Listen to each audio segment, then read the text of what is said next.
જ્યાં ઘીની નદીઓ વહે છે તેવા ગાંધીનગરના રૂપાલ ગામમાં બિરાજમાન વરદાયિની માતાજીના મંદિર વિશે આજે આપણે જાણીશું। નવમા નોરતાની રાત્રે આ મંદિરમાંથી પલ્લી નીકળે છે, જેના ઉપર અંદાજે 5 લાખ કિલો જેટલું ઘી ચડાવવામાં આવે છે। આ મંદિર મહાભારત કાળનું હોવાની માન્યતાઓ છે। એવું કહેવામાં આવે છે કે પાંડવોએ માતાજીની સોનાની પલ્લી બનાવડાવી હતી। પાંડવોએ જે જગ્યાએ પોતાના અસ્ત્ર શસ્ત્ર છુપાવ્યા હતા તે વરખડાનું વૃક્ષ પણ આ મંદિરના પરિસરમાં મોજૂદ છે। માતાજીની પલ્લી મંદિરથી નીકળીને રૂપાલ ગામના 27 ચોકમાંથી પસાર થાય છે। આ દરેક ચોકમાં પલ્લી પર ઘી રેડાતું રહે છે। જે લોકોની માન્યતાઓ પૂરી થાય છે તે લોકો પલ્લી પર ઘી ચડાવે છે। આ ઉપરાંત નવજાત બાળકોને પણ માતાજીના દર્શન કરવા માટે અહીંયા લાવવામાં આવે છે।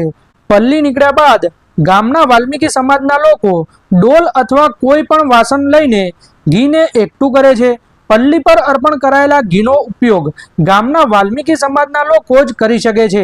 ગાંધીનગરથી રૂપાલ ગામનું આ મંદિર લગભગ 12 કિલોમીટરના અંતરે આવેલું છે અને અમદાવાદથી આ મંદિર લગભગ 50 કિલોમીટરના અંતરે આવેલું છે।